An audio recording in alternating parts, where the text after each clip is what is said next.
കേരള സ്റ്റോറിയുടെ രണ്ടാം ഭാഗത്തിന്റെ റിലീസ് തടയണമെന്നാവശ്യപ്പെട്ടുള്ള ഹർജിയിൽ ഹൈക്കോടതിയിൽ സത്യവാങ്മൂലം നൽകി നിർമ്മാതാവ്. ചിത്രം ഹൈക്കോടതി കാണുന്നതിൽ എതിർപ്പറിയിച്ചാണ് നിർമ്മാതാവ് വിപുൽ അമൃത്ലാൽ സത്യവാങ്മൂലം നൽകിയത്. ചിത്രം വിലയിരുത്താനുള്ള അധികാരം സെൻസർ ബോർഡിനാണെന്നും ഇക്കാര്യത്തിൽ ഹൈക്കോടതി അധികാരം പ്രയോഗിക്കുന്നത് ശരിയല്ലെന്നും നിർമ്മാതാവ് വാദിച്ചു.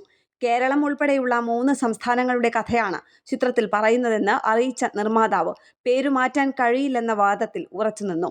ടീസർ 3 സംസ്ഥാനങ്ങളിൽ നിന്നുള്ള സ്ത്രീകളെയാണ് കാണിക്കുന്നതെന്നും വിവിധ സംസ്ഥാനങ്ങളിലുള്ള പ്രശ്നങ്ങളാണ് ടീസറിൽ കാണിക്കുന്നതെന്നും സത്യവാങ്മൂലത്തിൽ പറയുന്നു.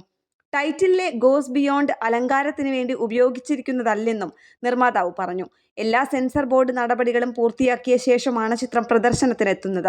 2 മിനിറ്റ് ടീസർ കൊണ്ട് മുഴുവൻ ചിത്രത്തെയും വിലയിരുത്താനാകില്ല. ചിത്രത്തിന്റെ റിലീസ് തടയാനുള്ള ഹർജി വൈകിയാണ് ഫയൽ ചെയ്തത്.